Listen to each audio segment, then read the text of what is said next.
आज हम इस वीडियो पे सीखने वाले हैं मल्टीपल एंड फैक्टर्स का क्या डिफरेंस है। आपने डेफिनेटली मल्टीपल भी सीखा होगा, फैक्टर भी सीखा होगा। मल्टीपल तो बहुत इजी है और अगर फैक्टर के बारे में आपको नहीं पता है तो ये वीडियो जाके आप देख सकते हैं। इसका लिंक मैं इस वीडियो के डिस्क्रिप्शन बॉक्स में दे दूंगी क्योंकि फैक्टर्स का जानना बहुत ज़रूरी है। मैं आज एक छोटा नंबर ले रही हूँ 8। 8 का हम मल्टीपल भी निकालेंगे और फैक्टर भी निकालेंगे तो आपको बहुत अच्छे से डिफरेंस समझ में आएगा। अभी 8 का मल्टीपल हम कैसे निकालेंगे? 8 का मल्टीपल यानी कि 8 को हम कितनी बार मल्टीपल कर सकते हैं, ठीक है। अभी या फिर इन अ वे हम ये भी बोल सकते हैं कि 8 का तो टेबल आपको डेफिनेटली आता होगा, 8 1 8, 8 2 16, इस तरह से आता ही होगा। तो 8 में हम कितनी बार उसको मल्टीपल कर सकते हैं, उसको वो सारी चीज़ें इसका मल्टीपल है। यानी कि 8 को अगर हम सिर्फ एक बार मल्टीपल करते हैं यानी कि 8 1 8, तो इसका जो पहला जो मल्टीपल होगा वो है 8। अगर 8 को हम 2 बार मल्टीप्लाई करते हैं यानी कि 2 टाइम्स करते हैं, 8 को अगर हम 2 बार मल्टीप्लाई करते हैं तो होगा 16 यानी कि 8 2 16।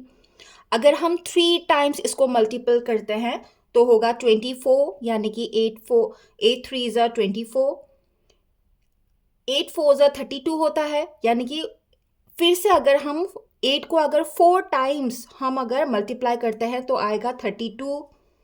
अगर 5 टाइम्स 8 को अगर 5 टाइम्स हम मल्टीप्लाई करेंगे तो फिर 40। तो इस तरह से सो ऑन आता जाएगा। ये इन्फिनिटी है। 8 को आप जितनी बार मल्टीपल कर सकते हैं उतनी बार आप मल्टीपल करते जाइए।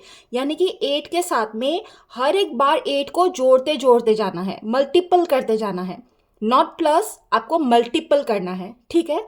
इन अ वे आप एकदम सिंपल तरीके से समझना चाहते हैं तो ये बोल सकते हैं कि 8 में जो टेबल है 8 1 8, 8 2 16, 8 3 24। तो ये इन टेबल पे जितना भी नंबर्स आएगा वो सारा 8 का मल्टीपल है।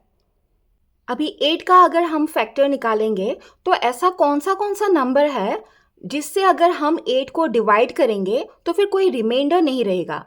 फॉर एग्जांपल अगर मैंने यहाँ पे 1 से अगर इसको डिवाइड किया, ठीक है, 1 8 8, रिमाइंडर 0 है।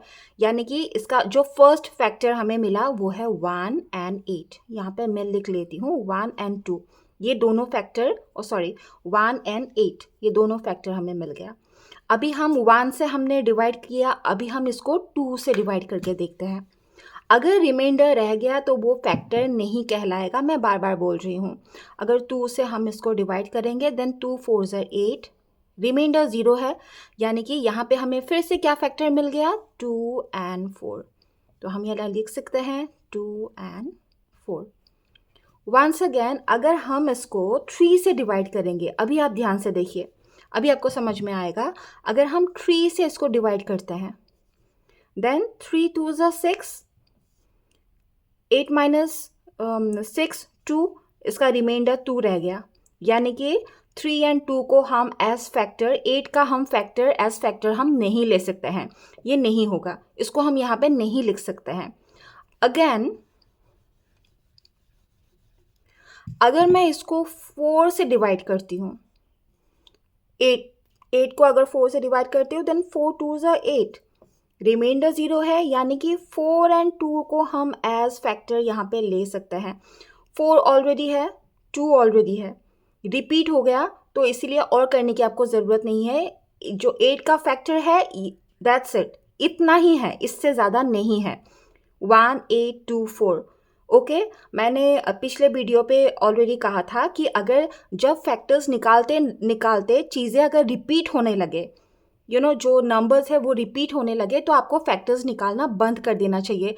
यहाँ पे रिपीट हो गया, 2 एंड 4 ऑलरेडी पहले हमने लिख रखा है, ठीक है, तो दोबारा हम नहीं लिखेंगे। रिपीट हो गया यानी कि फैक्टर्स का अभी करना हमें बंद कर देना चाहिए।